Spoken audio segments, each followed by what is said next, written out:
इन दोनों राजाओं के समान किसी ने भगवान शिव जी की आराधना नहीं की और ना इनके समान किसी ने फल ही पाए।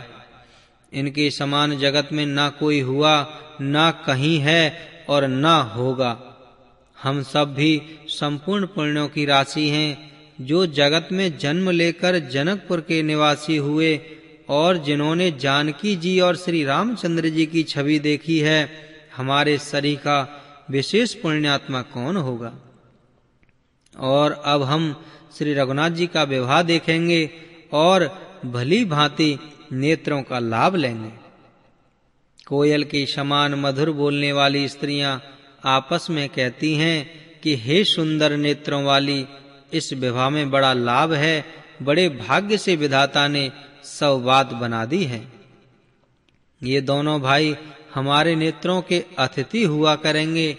राजा जनक जी स्नेहवश बार-बार देवी सीता जी को बुलावेंगे और करोड़ों कामदेवों के समान सुंदर दोनों भाई सीता जी को लेने विदा कराने आया करेंगे। तब उनकी अनेकों प्रकार से पहुनाई होगी। सखी, ऐसी ससुराल किसे प्यारी न होगी। तब हम सब नगर निवासी श्री राम लक्ष्मण को देख कर प्रसन्न होंगे। हे सखी, जैसा श्री राम लक्ष्मण का जोड़ा है, वैसे ही दो कुमार राजा के साथ और भी हैं। वे भी एक श्याम और दूसरे गौर वर्ण के हैं। उनके भी सब अंग बहुत सुंदर हैं। जो लोग उन्हें देख आए हैं, वे सब यही कहते हैं। एक ने कहा, मैंने आज ही उन्हें देखा है, इतने सुंदर हैं मानो ब्रह्मा जी ने उन्हें अपने हाथों से संवारा हो। भरत तो श्री रामचंद्र जी की ही शकल सूरत के हैं। स्त्री पुरुष उन्हें सहसा पहचान नहीं सकते। लक्ष्मण और शत्रुघ्न दोनों का एक रूप है। दोनों के नख से शिखा तक सभी अंग अनुपम हैं। मन को बड़े अच्छे लगते हैं, पर मुख से उनका वर्णन नहीं हो सकता। उनकी उपमा के योग्य तीनों लोकों में कोई नहीं है। दास तुलसी कहता है, कवि और कोविद विद्वान कहते हैं, इनकी उपमा कहीं कोई नहीं है। बल, विनय, विद्याशील और शोभा के समुद्र इनके समान ये ही हैं। जनकपुर की सब स्त्रियां आंचल फैलाकर विधाता को यह वचन विनती सुनाती हैं। नेत्रों में प्रेम आंसुओं का जल भर भर कर पुलकित शरीर से स्त्रियां आपस में कह रही हैं कि हे सखी, दोनों राजा पुण्य के समुद्र हैं। त्रिपुरारी शिव जी सब मनोरथ पूर्ण करेंगे। इस प्रकार सब मनोरथ कर रही हैं और हृदय को उमंग उमंग कर उत्साह पूर्वक आनंद से भर रही हैं। देवी सीता जी के स्वयंवर में जो राजा आए थे, उन्होंने भी चारों भाइयों को देखकर बड़ा सुख पाया। श्री रामचंद्र जी का निर्मल और महान यश कहते हुए राजा लोग अपने अपने घर गए। इस प्रकार कुछ दिन बीत गए। जनकपुर निवासी और बराती सभी बड़े आनंदित हैं। मंगलों का मूल लगन का दिन आ गया। हेमंत ऋतु और सुहावना अगहन महीना था। ग्रह तिथि, नक्षत्र योग और बार सब श्रेष्ठ हो गए। लगन मुहूर्त शोधकर परम पिता ब्रह्मा जी ने उस पर विचार किया और उस लगन पत्रिका को नारद जी के हाथ जनक जी के यहाँ भेज दिया। जनक जी के ज्योतिषियों ने भी वही गणना कर रखी थी। जब सब लोगों ने यह बात सुनी, तब वे कहने लगे, यहाँ के ज्योतिषी भी ब्रह्मा ही हैं। निर्मल और सभी सुंदर मंगलों की मूल गोधूली की पवित्र बेला आ गई और अनुकूल शकुन होने लगे। यह जानकर ब्राह्मणों ने जनक जी से कहा। तब राजा जनक ने पुरोहित श्री सतानंद जी से कहा कि अब देर का क्या कारण है। तब सतानंद जी ने मंत्रियों को बुलाया और वे सब मंगल का सामान सजाकर ले आए। शंख, नगाड़े, ढोल और बहुत से बाजे बजने लगे तथा मंगल कलश और शुभ शकुन की वस्तुएं दधी, दूर्वा आदि सजाई गईं। सुंदर सुहागिनी स्त्रियां गीत गा रही हैं और पवित्र ब्राह्मण वेद की ध्वनि कर रहे हैं। सब लोग इस प्रकार आदर पूर्वक बारात को लेने चले और जहां बारातियों का जनवासा था वहां गए। अवधपति दशरथ जी का समाज वैभव देखकर उनको देवराज इंद्र भी बहुत ही तुच्छ लगने लगे। उन्होंने जाकर विनती की, समय हो गया, अब पधारिए। यह सुनते ही नगाड़ों पर चोट पड़ी। गुरु वशिष्ठ जी से पूछकर और कुल की सब रीतियों को करके राजा दशरथ जी मुनियों और साधुओं के समाज को साथ लेकर चले। अवध नरेश दशरथ जी का भाग्य और वैभव देखकर और अपना जन्म व्यर्थ समझकर परमपिता ब्रह्मा जी आदि देवता हजारों मुखों से उसकी सराहना करने लगे। देवगण सुंदर मंगल का अवसर जानकर नगाड़े बजा बजा कर फूल बरसाते हैं।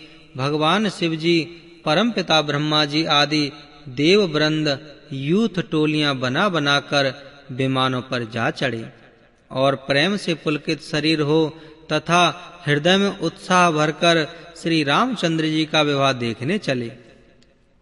जनकपुर को देखकर देवता इतने अनुरक्त हो गए कि उन सबको अपने अपने लोक बहुत तुच्छ लगने लगे।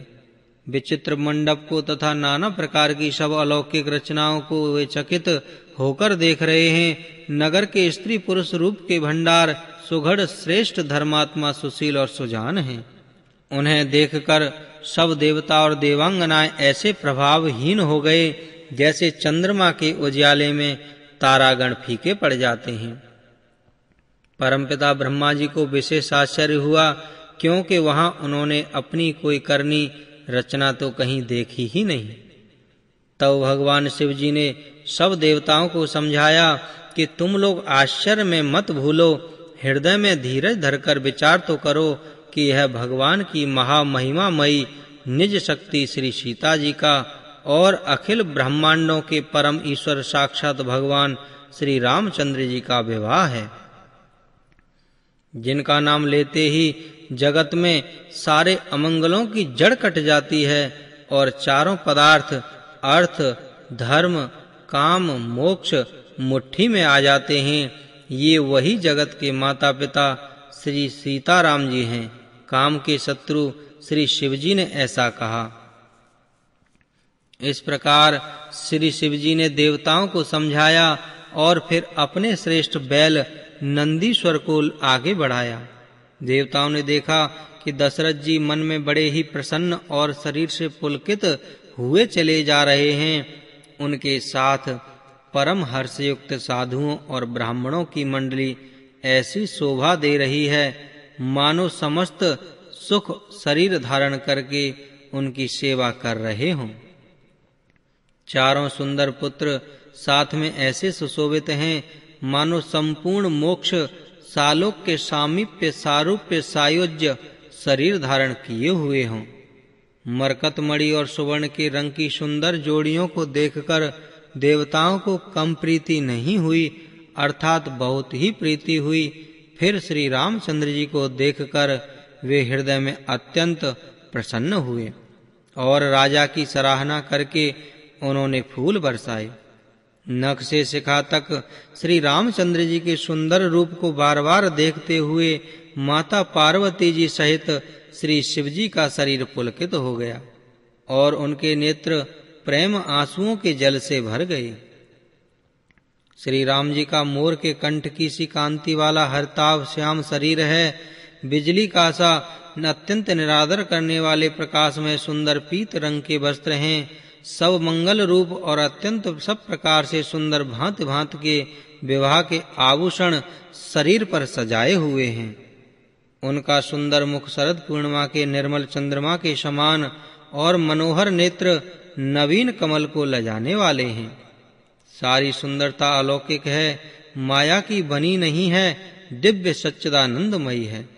वह कहीं नहीं जा सकती, मन ही मन बहुत प्रिय लगती है।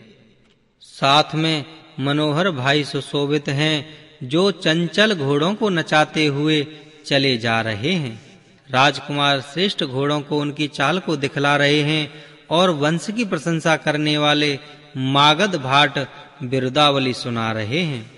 जिस घोड़े पर श्री राम जी विराजमान हैं, उसकी तेज चाल देखकर गरुण जी भी लजा जाते हैं। उसका वर्णन नहीं हो सकता। वह सब प्रकार से सुंदर है मानो कामदेव ने ही घोड़ों का वेश धारण कर लिया हो।